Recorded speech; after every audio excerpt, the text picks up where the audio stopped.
Hello. I am coming on here to record some thoughts.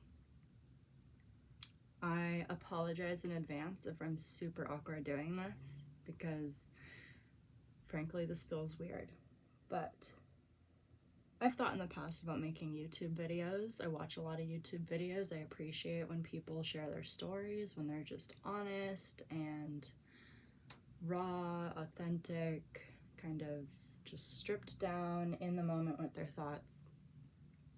So I'm gonna try this for the first time. I have no idea how this is gonna go. I don't know if anyone's gonna watch this, but I've just been feeling a lot lately, and I want to be honest with anyone that watches this and everyone I love, and I will hope that many people I love will take the time to watch this. This, going forward, whatever I say, first and foremost, is my beliefs. And on top of that is not necessarily going to be my beliefs tomorrow. I am on a path seeking truth, and I will not apologize for that. And in my seeking of truth, I aim to be as kind and intentional and respectful as I can. I'm not perfect, so maybe something I say will be offensive. Maybe it will be deemed stupid or irrational or somehow unkind or unintentional or close-minded or, whatever you want to label it as. But in this moment, here and now, I am going to share some things that I believe because we have that freedom. And I don't often do anything out of spite, except, I will be honest, in the past I've definitely made art, or I have in fact said or done things out of spite, for sure. I have. I'm not perfect. So if this is out of spite, I apologize, but I just feel like in this time, this day and age, everyone seems to be able to talk about whatever they want and spew whatever hate they want to. And so I'm coming here to do all that I can to, again, just be honest with my side of the story, which is my street, my life, where I come from, what I was given inside my brain to offer. And if it's not helpful, I don't know. I hope this will be helpful to somebody, that they will feel like they are safe enough to share whatever they feel, and just know that whatever you who is watching this right now believes, God bless you. Like, it's fine. You can believe whatever you want to believe. It's lovely. I will have a conversation with anyone about anything. But this is my moment, and I'm taking it right now because, to be honest, as I'm always seeking honesty, I was recently told by a family member, and I quote, "Keep your beliefs to yourself unless someone asks for you to talk about them." Keep your beliefs to yourself. So my response to that is, I am not going to keep my beliefs to myself. I just think that is absolutely disrespectful. Saying that to me alone is coming from some sort of belief, is it not? So there are YouTube channels upon YouTube channels upon YouTube channels. There is Twitter, there is TikTok, there is Facebook, there's Instagram. People are saying what they believe every moment they post anything. It says something about you. So, all that to say, this is also stemmed by what has happened at the Olympics. And I see so many different sides of everything all the time. So I understand why people are celebrating the Olympics right now. I understand why people are boycotting the Olympics right now. I understand why some people are just ignorant to everything around it and simply see whatever the beauty and art is around it. I understand that the opening of the Olympics was designed by a queer theater student and why he would do what he did. There's beauty in things that happened, and there's just complete ugliness. So first and foremost, again, this is not planned. I'm just doing this right now in the moment. So first and foremost, I just want to talk a little bit again about what did happen in the openings. I am a Christian, so I don't say that to say that you need to agree with me or that you need to be a Christian. I'm just telling you what my current belief and identity is, just as other people would say that their identity that needs to be known is that they are queer. My identity going into this is that I believe that Jesus is king. And I go into this as an artist. I studied art, that's what I got my degree in.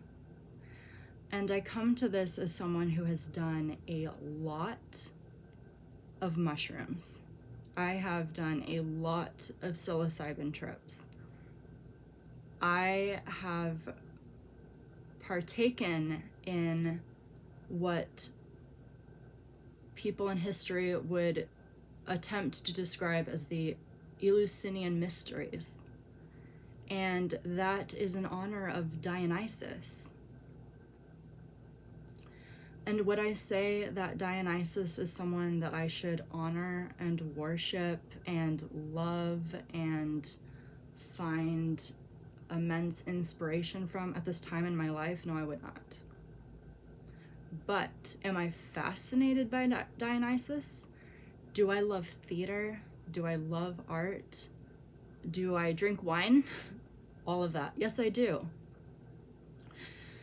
So again, this is not to be judgmental or mean. I simply want to bring, again, a perspective to this. And just talk about things I haven't talked about before to maybe some of you watching this. Okay, so some of this is going to be rambling. I apologize. But again, thank you for still being here if you're watching. First, I just want to read a quote from the book The Secret History by Donna Tartt. I read this at the beginning of last year, and at first I didn't really like it, and it's really been following me around. And there was a part that really spoke to me at the time that I read it. I know a lot of people have read it. Maybe you haven't read it, so it doesn't really matter.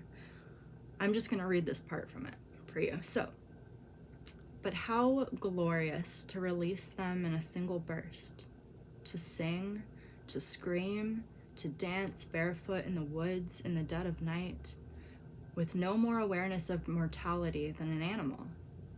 These are powerful mysteries, the bellowing of bulls, springs of honey bubbling from the ground. If we are strong enough in our souls, we can rip away the veil and look that naked, terrible beauty right in the face. Let God consume us, devour us, unstring our bones, then spit us out reborn. There is a lot there I could dig into. But there are things that is going to stem. So first and foremost, I think this is beautifully written. And when I read this, she did not say anything about Dionysus in the book. But I know that's what this is about because I do know about these mysteries. I don't know everything. There's a lot of mystery involved in it, and I was not there when this all came out to play in the world. but I've read a lot, I've studied a lot, and I have experienced in person the dissolving into the decay of mushrooms and the life-bringing force that seems to come into it as well. I have gone through the ego death many times. I have been filled with something, some sort of spirit. This is a spiritual world that we live in, and I don't know what consumed me, if it was God or if it was a demonic spirit. Y'all, I don't know. I've just felt a lot. I have experienced very much the psychology of Alice going into Wonderland and just being in absurd chaos and absolute artistic, inspiring beauty and absolute paranoia and absolute horror, absolute beauty, absolute peace, absolute fear, deep, deep, deep feelings. Okay, so that goes into a word I want to talk about, and that is ekstasis. Before I dive more into Dionysus,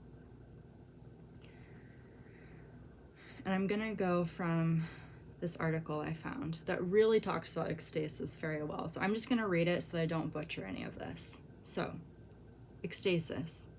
The root of the word is ecstasy, the experience of emotion to the extreme, like ecstasy or madness. This is the phenomena of feeling something so strong that you are outside of yourself. For example, berserker rages. Performance is very akin to this experience because you must not be yourself in performance. In some ways, the mask is the physical representation of this phenomenon. All right, so ekstasis. So much deep feeling that you are outside of yourself, and then essentially you let something else in. And that is a part of performance. And if I remember to get back to this, I'll say more deep things about this. But while I'm thinking about it right now, allowing something else in can be both beautiful and bad. And what I'm seeing right now, first and foremost, is that the opening days did occur and this presentation did occur. And I don't know what this has placed upon all of you, but you know, I think the intention was for acceptance and love and celebration and everything that the Olympics is about, really, you know, beauty and a coming together and the best of the best athletes, all these things. But I didn't watch it, and the images that I saw, frankly, just kind of brought some negative energy into me personally.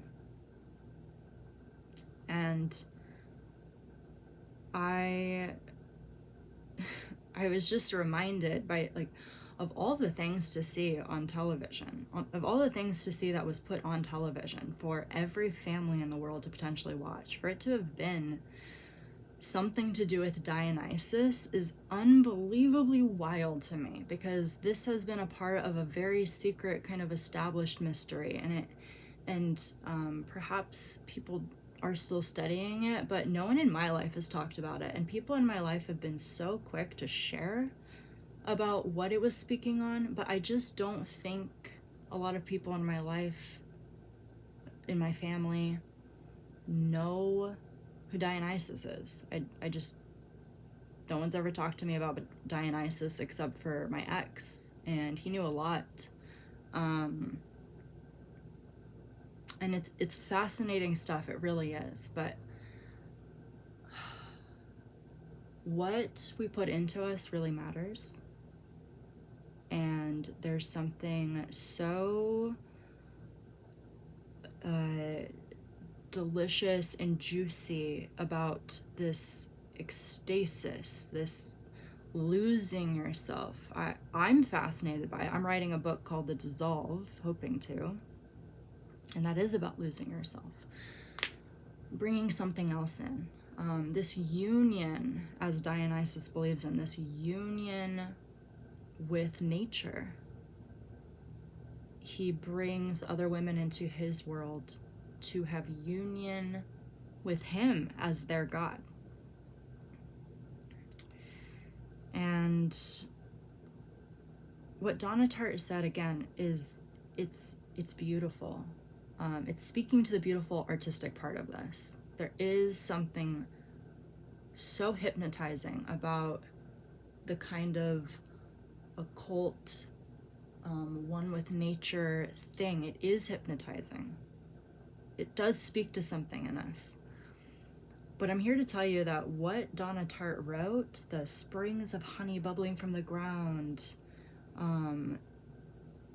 the having no more awareness of mortality than an animal,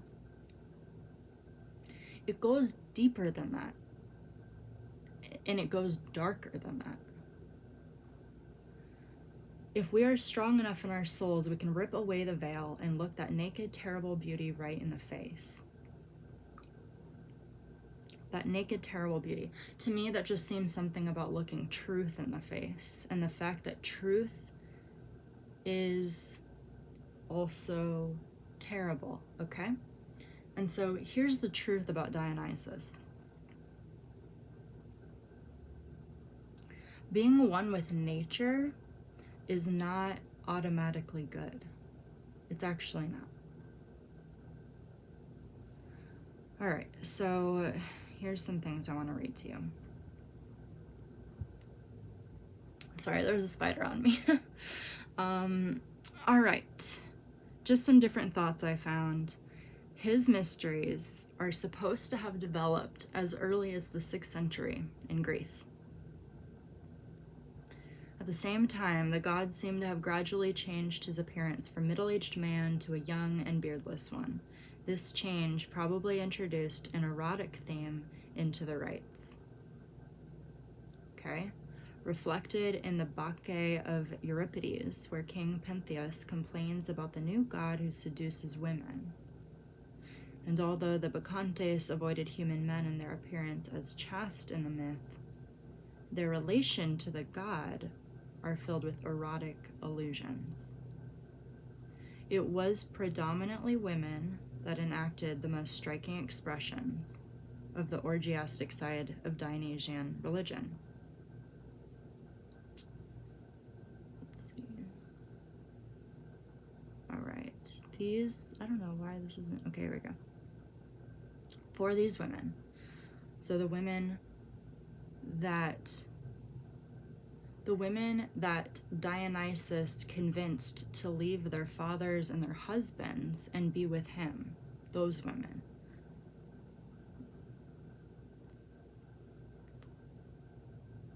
Featured ecstatic dancing on the hillsides with flaming torches and the feeling of being possessed by the god. May well have been experienced as a release which contrasted with their customarily restricted way of life.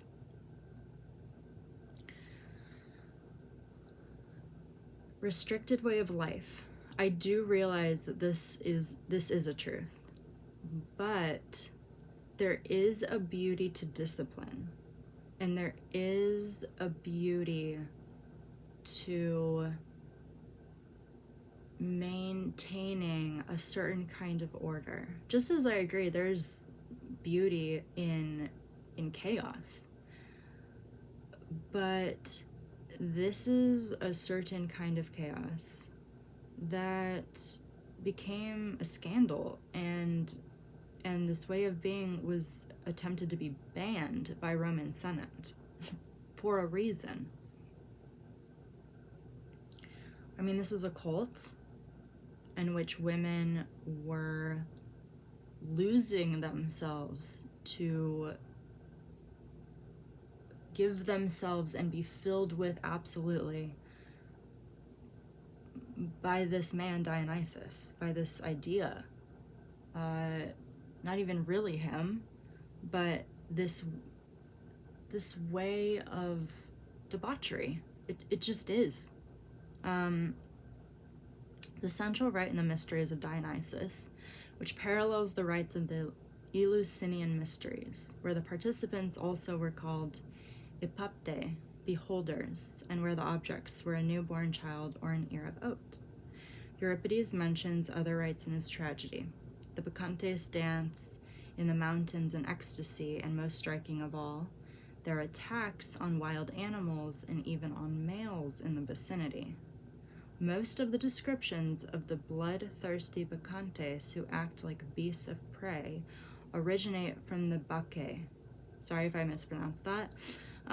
One may suspect that the panther, one of Dionysus's guises, may have inspired the picture of how the Bacchantes behaved in art as well as in literature. Okay. So, distances do not exist any longer, and there are no distinctions between sexes. The god is far away and near, both mad and the wisest of the wise. Women and men become like wild animals, living in wild nature, tearing wild animals into pieces and devouring them from raw, like animals. And another thought about this. The wine gives joy and eases pain, but muddles and destroys and ultimately leads to crimes and misfortunes. All right, I won't say too much more on this, but you can take with that what you will. I just wanted to read that and just put that out there because it seems on the surface when you're with your family and you're watching the Olympic Games and you're so excited to support and cheer for all these amazing athletes, and then you see people being represented in all these ways to show an inclusion, and honestly, like, there is something about the opening that makes sense when you come from a theater aspect as a student of theater. Men did dress as women in theater. Like, this is the thing that's always happened. So I will say initially when I heard about this, I was upset by it not being purely women if it was about Dionysus, because everything I've read about and seen is that it is Dionysus pulling women in. So as a woman, I just honestly didn't feel represented by that, because there would have been a lot of women there with him instead of men dressed as women. But in the theater, men have presented as women. So I get that it is an allusion to just kind of history of theater. So it could go both ways. I don't know what is right with all of that. I do think I get what the guy who directed this was trying to get at. I will say as the last thing just about the opening is that the woman in the center who had like the halo around her, she did originally post about this. I don't know if she was informed of what this was supposed to be about, but she did allude herself to being proud to portray the Last Supper, essentially. She did say something about that, and then she was corrected, and then she took that down, and then she put up something about Dionysus. So I'm just saying, she also saw the layout and assumed perhaps it was the Last Supper. Okay. Something else I just wanted to speak on, involving just theater and show and this feeling of ekstasis and losing yourself and bringing a different thing into yourself. This is all putting on a mask. And there's something about that can be very safe. There's something about that that can be so freeing and beautiful. But as someone seeking truth, I am so tired of all of the masks that people wear in society all the time. It seems like all these social media platforms, the way that media speaks, just so many facets. I'm sure you guys know what I'm meaning. So many facets. People do just have these masks on and they're not being honest. A lot of people are trying to just people please or not rock the boat or just go with what other group think, what group says, and things are changing so much all the time. It is just change, it is just chaos, it is just a new thing, and that can be beautiful. That's how growth happens, is through change. But do we not need some sort of strong foundation and truth to safely emerge and bloom? And so, again, art, theater, creativity, it's beautiful. It's so nice to be able to experience being in someone else's shoes, to bring that in, to put on a certain kind of mask. But can't we just be a little bit more authentic? Can't we just stop with the Botox and just putting on makeup all the time and just covering up and just doing this illusion of something not even real? I'm just looking for more authenticity and for people to be able to sit down and have an actual conversation without getting defensive, without having always an agenda. Maybe it seems to people watching this that I have an agenda, but truly my agenda is to rebel against what was said, to rebel against the silencing that has been put upon me. Because I've been told recently that I do not respect women. And all I've seen in society lately is just women disrespected time and time and time and time again. And that's something to get into another time. But I'm just looking for people in general that I can respect, because I don't see a lot of people that deserve respect. But I do try and honor people that I love, my family, my friends. I think honor is important, but I don't feel respected a lot recently. I don't think women are being respected. I don't even think a lot of men are being respected. I just don't see a lot of respect coming from people. I see a lot of agendas. I see a lot of silencing. I see a lot of defensiveness. And I don't see a lot of just absolute pure seeking of truth. And again, I'm not right about everything. Some of what I said might be complete, for lack of a better term, hullabaloo. But this is me. This is just what I'm feeling today. And I just don't want to hide. And with everything that I've seen around me, all the different beliefs that family members have, that friends have, that so many people I love have, I just want it to be clear as I possibly can, that the only consistent thing I've had in my life, with all the chaos I personally have experienced, the only consistency I've had is that I feel God coming for me always. I can't get away. I can't. No matter how much I've tried, I can't get away from God. And I avoided the Bible at all costs. Frankly, the Bible made me so mad. Churches made me mad.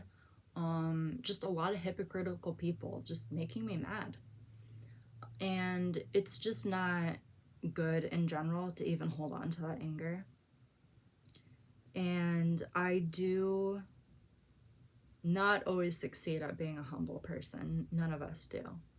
But I do think I'm open-minded, and I don't think leaning on and turning to the Bible is a closed-mindedness. I had been so closed-minded to the Bible that I refused it. I refused to open it. And then I realized that to actually be an open-minded person, I should try that sometime. And I did 10 years ago when I studied abroad in Aberystwyth, Wales. And I met some of the most incredible people. So accepting and loving, so gracious, just so welcoming and kind and tender, and all seeking truth, and just all honest people. And then many things strayed me away, just pulled me away. I sought truth in tarot. I sought truth in literally any book, anything, any belief, any thought, but the Bible. I just got on that train of your truth is your truth. It's all about what you want. I don't know. I just think that's selfish. I just think that's a selfish way of being. I think how could there not be a truth outside of all of us? Who are we to think that we know what is right? And so I say this to be like, to not say that I know everything, because I don't. I don't think reading the Bible is me saying that I know everything. I don't agree with all of the Bible. I don't. My heart, my body, my bones, my brain, every part of me feels so nauseous at several parts of the Bible. But that does not mean that the Bible is not the truth. Because I just don't know everything. And if I was in charge, if the truth was whatever I deemed to be the truth, I just don't think a lot of you would want that. There would be so many less cars. Everybody would have to just be quiet for like 3 hours a day, because noise is so annoying. You'd have to drink tea. Sorry, you'd like actually have to just know how to make tea and like it. You'd have to read books. You'd have to get off of this thing. This phone. Hello. We shouldn't be spending so much time on this. You don't want me to be in charge. I don't want any of you to be God. I hope that no animal is God. I hope that I'm not to only rely on the beauty of a tree that covers me. I love trees. I feel so deeply when I'm around them. But I hope that all of my feelings are also not the truth. So I'm just saying, for me personally, that's my hope. I hope that Jesus was real. I absolutely believe that Jesus Christ was real. I absolutely believe that Jesus Christ died on the cross for our sins, because none of us do everything right. I've failed 20 times already this morning. I'm sure I did something wrong on this video already. I know I need God. I just do. I give him due credit. He took on all the wrath of God for all of us, and I thank you, Jesus Christ, for that. Thank you so much. If you're still with me, thank you. Thank you for being here. To any of my friends watching this right now, you know that I absolutely love and accept whatever you bring to the table to me based on what I'm saying right now. I have utmost respect for all of my friends, and I love you all so very much. I do want to read some Bible verses. If this absolutely offends you and makes you so mad, you don't have to keep listening. But I have the right to read it. So I'm going to, because I do see this as the truth. And I say this with just all love in my heart, just all love. This is not judgment. This is not me trying to be mean. It just feels necessary. This feels absolutely necessary to me right now. So I'm going to say it. And thank you again if you're listening. Also, I never said this. This is so silly, but in honor of this video, I am wearing the shirt that I bought in Paris, France, 10 years ago. I don't remember the artist, but It's cute, right? Yeah, this is one of my favorite purchases I've ever made, and it was in Paris. And this is a handmade painting that was printed onto a shirt, and I love it very much. So anyway, I just wanted to throw that out there. Okay. So I'm going to read first. This is Deuteronomy 13, 1 through 18. I'm not reading the whole thing. I'm just reading this little section. You are welcome to turn to a Bible and to look at Deuteronomy 13, 1 through 18. I just wanted to read this simple little part to you. If a prophet or a dreamer of dreams arises among you and gives you a sign or a wonder, and the sign or wonder that he tells you comes to pass, and if he says, "Let us go after other gods, which you have not known, and let us serve them," you shall not listen to the words of that prophet or that dreamer of dreams. For the Lord your God is testing you to know whether you love the Lord your God with all your heart and with all your soul. You shall walk after the Lord your God and fear him, and keep his commandments and obey his voice, and you shall serve him and hold fast to him. But that prophet or that dreamer of dreams shall be put to death, because he has taught rebellion against the Lord your God, who brought you out of the land of Egypt and redeemed you out of the house of slavery, to make you leave the way in which the Lord your God commanded you to walk. So you shall purge the evil from your midst. Okay, and then just a few other little things before I dive into something just slightly more extensive. So Exodus 15:11, Jesus said to him, "I am the way and the truth."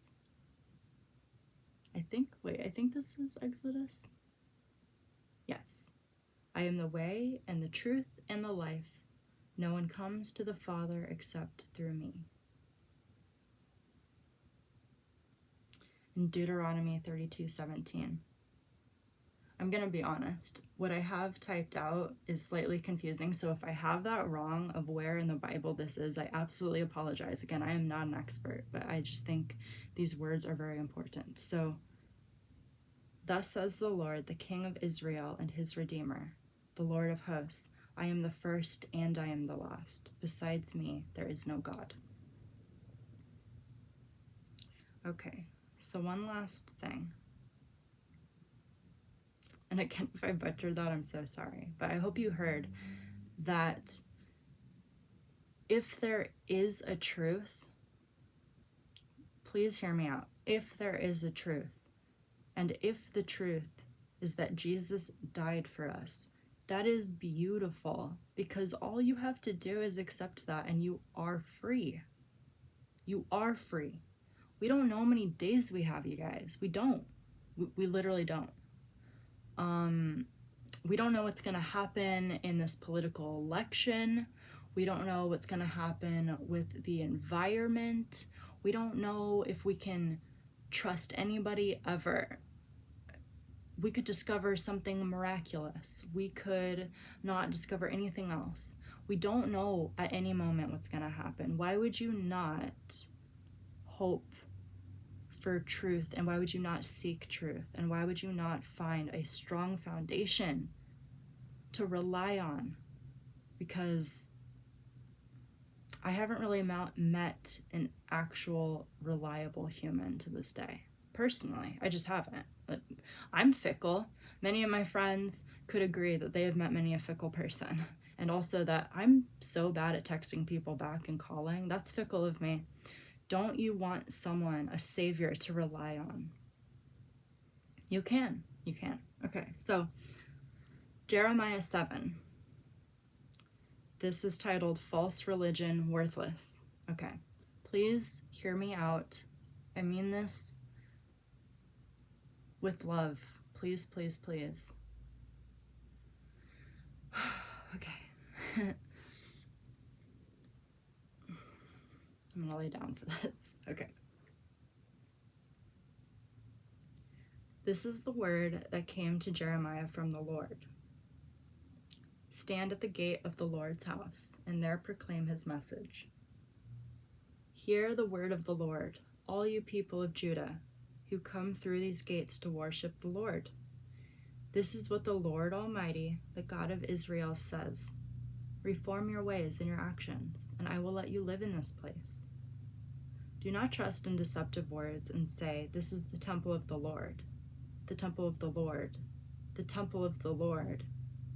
If you really change your ways and your actions and deal with each other justly, if you do not oppress the foreigner, the fatherless, or the widow, and do not shed innocent blood in this place, and if you do not follow other gods to your own harm, then I will let you live in this place, in the land I gave your ancestors forever and ever.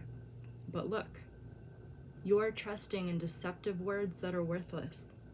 Will you steal and murder, commit adultery and perjury, burn incense to Baal and follow other gods you have not known? And then come and stand before me in this house, which bears my name, and say, we are safe to do all these detestable things? Has this house, which bears my name, become a den of robbers to you? But I have been watching, declares the Lord. Go now to the place in Shiloh, where I first made a dwelling for my name, and see what I did to it because of the wickedness of my people Israel. While you are doing all these things, declares the Lord, I spoke to you again and again, but you did not listen. I called you, but you did not answer. Therefore, what I did to Shiloh, I will now do to the house that bears my name, the temple you trust in, the place I gave to you and your ancestors. I will thrust you from my presence, just as I did all your fellow Israelites, the people of Ephraim. So do not pray for this people, nor offer any plea or petition for them. Do not plead with me, for I will not listen to you. Do you not see what they are doing in the towns of Judah and in the streets of Jerusalem? The children gather wood, the fathers light the fire, and the women knead the dough and make cakes to offer to the Queen of Heaven. They pour out drink offerings to other gods to arouse my anger. But am I the one they are provoking? Declares the Lord. Are they not rather harming themselves to their own shame? Therefore, this is what the sovereign Lord says. My anger and my wrath will be poured out on this place, on man and beast, on the trees of the field and on the crops of your land, and it will burn and not be quenched. This is what the Lord Almighty, the God of Israel, says. Go ahead, add your burnt offerings to your other sacrifices and eat the meat yourselves. For when I brought your ancestors out of Egypt and spoke to them, I did not just give them commands about burnt offerings and sacrifices, but I gave them this command: obey me, and I will be your God, and you will be my people. Walk in obedience to all I command you, that it may go well with you. I'm going to quickly interrupt myself because there's more to read, but I just want to say that again. He did not just give them commands about burnt offerings and sacrifices. He did not just give commands about specifically what you do. The command is to obey me. Not me, but God. Obey God. Okay. Obey me, and I will be your God, and you will be my people. Walk in obedience to all that I command you. Don't dance to the drum of your own beat, right? I get the how delicious it sounds to just always dance to the beat of your own drum, but sometimes that drum is being played by Dionysus, for example, And here's the truth of it. Sometimes in these mysteries, in these sacrifices of themselves, these giving ups, these comings together, these celebrations, the music, and you can read about this, you can look this up. The music would be played so loudly, and the dancing would be so ecstatic, and the orgies would be so surreal, and there'd be so much licentiousness as to create so much noise to cover up any sound of God, that's for sure. Any sound of the actual God, but not just that. So much music to cover up the sound of them slaughtering children, slaughtering men, and slaughtering animals, and eating of the blood of the animals. And it's debauchery, it's terrible, it's evil, it's horrid. It just is. So dancing to the beat of your own drum can be beautiful, but on that's surface level. When you really get into it, we must walk in obedience with God.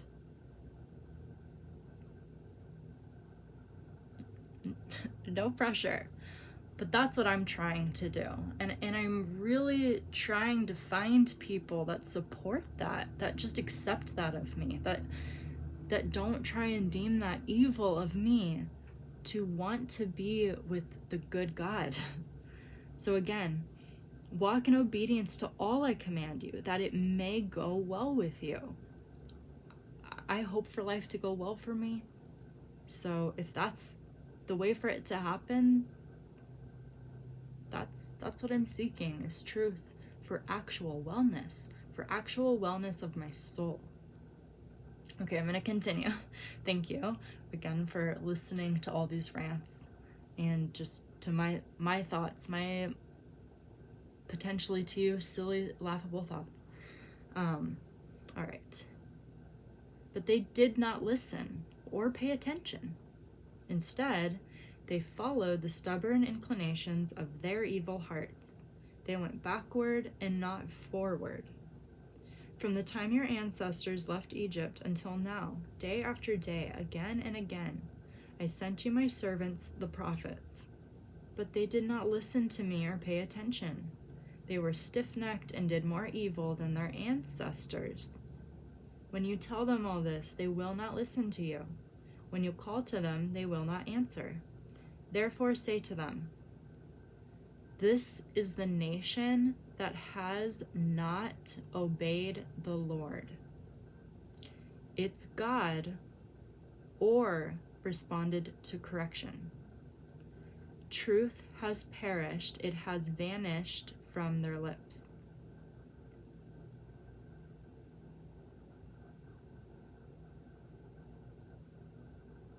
I'm just taking a moment for that to sink in. This is the nation that has not obeyed the Lord, its God, or responded to correction. I know some of you are going to agree with me. Anyway, it's not about that. Again, I'm just telling you something stirring in me. Okay, cut off your hair and throw it away. Honestly, I'm ready. I'm ready to just cut this off. I won't though, I love it. But that is funny. Cut off your hair and throw it away.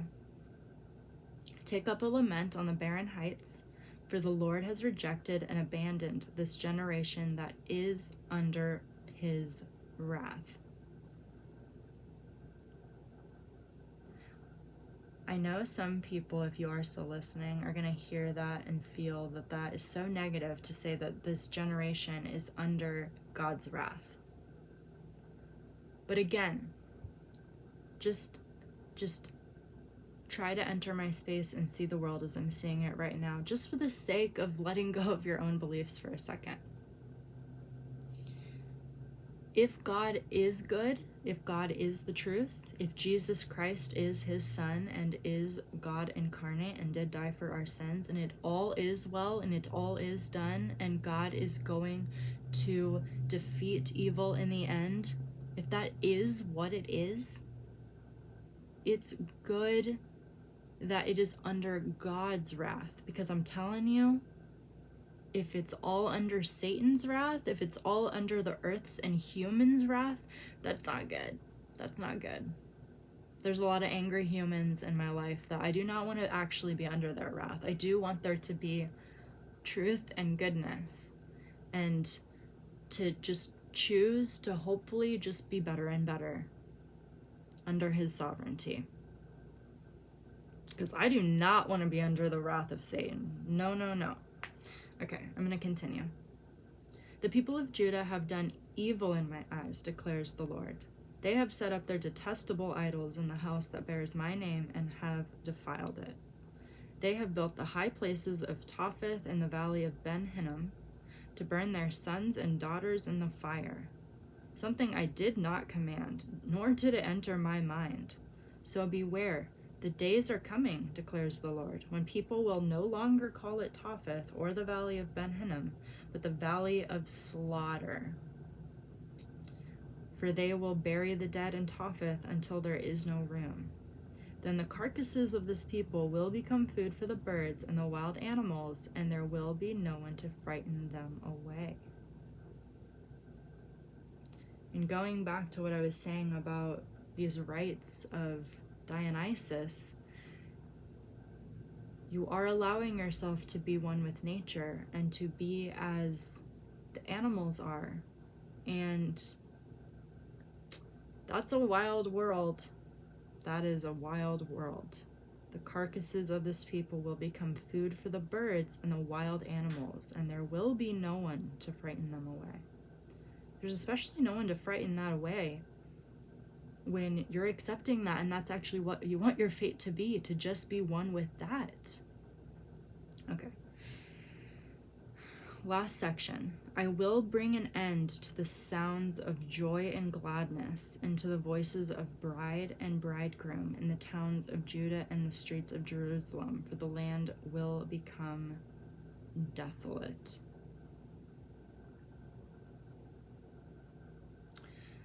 So, on that happy note,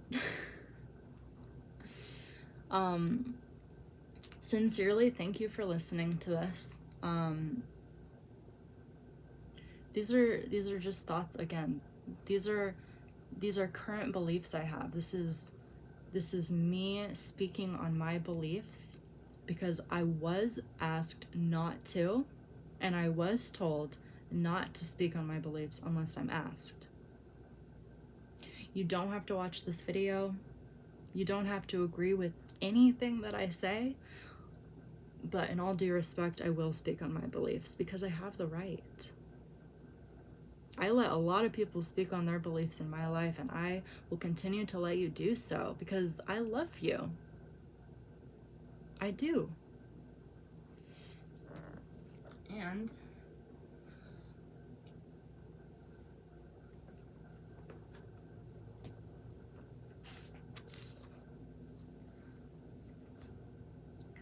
I just want to remind my family, if they're watching this, that I am an artist. I do come from a world in which I love art. I love the imagination. I love theater. I love the right of expression. I have had a lot of trippy experiences, and that is what this particular piece is based on. And this piece specifically felt very Dionysian to me. This was me being consumed by utter darkness, being absolutely consumed and allowing it and relishing in it until I didn't anymore. I did not want it anymore. This was the last mushroom trip that I ever intentionally did. And this is what made me want to seek God in truth finally, actually, because this was probably my 12th one I'd done, and it it just wasn't the answer. It just wasn't. I was not actually gleaning truth. What I was gleaning was my imagination. I was entering myself and feeling myself, and I was releasing emotions from traumatic experiences from my childhood. I was doing that work. But there's only so much work that I can do. There's only so much work. And then, I don't know if it really was God, but I'm telling you, I really thought I heard God tell me that this was no longer the answer for me. That this was no longer the answer. That I actually just have the answer already. That I'm loved by God. That we all are. And that that's merely simply what we gotta seek. So that's very vulnerable. That feels very vulnerable to admit. I post about my art, but I don't really speak on the meaning of it, like, ever with people. And maybe someday I will, but it's just, my art is very personal, and I love to show the process of it. I haven't been showing it as much recently, but I do like to, because I believe that we should have the freedom to create. I think it's lovely. I love to see what's inside people's heads. But I think that all of us should be more kind and respectful to each other, and hopefully seek truth, and hopefully come together and just choose love. Just choose love. Love is patient. Love is kind. Love does not delight in evil. So on and so forth. So I'm gonna leave it there. Welcome to my world of books. Thank you so much for listening. I hope any of this registered with any of you. I hope this sat right. If you have any questions, feel free to reach out.